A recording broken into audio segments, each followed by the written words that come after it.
Well, it is an image that has enraged people across the nation. And tonight, for the second preseason NFL game, 49ers quarterback Colin Kaepernick has refused to stand for the national anthem. He says he will not stand until there is justice in this country for those wrongfully killed at the hands of police. Tonight, we take a look at the bizarre history of the anthem and why outrage may be pointed in the wrong direction. This is a reality check you won't see anywhere else.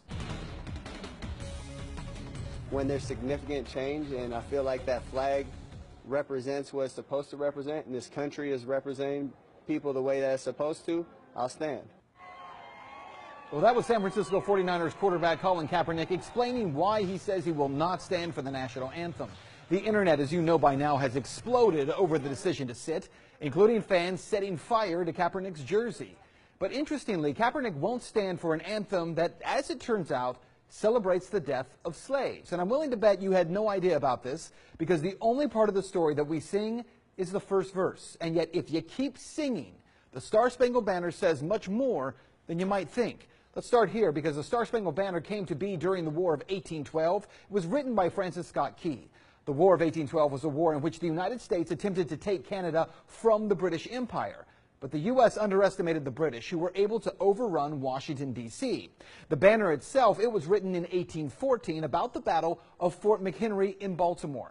But as explained in an article by The Intercept, one of the missing parts of history is that part of the reason the British had been so successful during that war was their active recruitment of American slaves. Whole families found their way to the ships of the British, who accepted everyone and pledged that no one would be given back to their owners. Adult men were trained to create a regiment called Colonial Marines, who participated in many of the most important battles, including the August 1814 raid on Washington. Then on the night of September 13, 1814, the British bombarded Fort McHenry.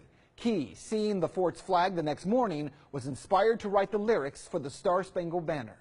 So without question, American slaves played a role in fighting against Americans in that battle. About 6,000 former slaves total fought with the British to secure their own freedom. And Key, he speaks of them when he writes this: "No refuge could save the hireling and slave from the terror of flight or the gloom of the grave, and the Star-Spangled Banner in triumph doth wave o'er the land of the free and the home of the brave." Which candidly turns the anthem as we know it on its head. See, for those slaves, this was not a land of the free. Reality check. During the War of 1812, there actually was one group fighting for their freedom. And the Star-Spangled Banner celebrates America's triumph over them. There's a lot of things that need to change. One specifically is police brutality. There's people being murdered unjustly and not being held accountable. Cops are getting paid leave for killing people.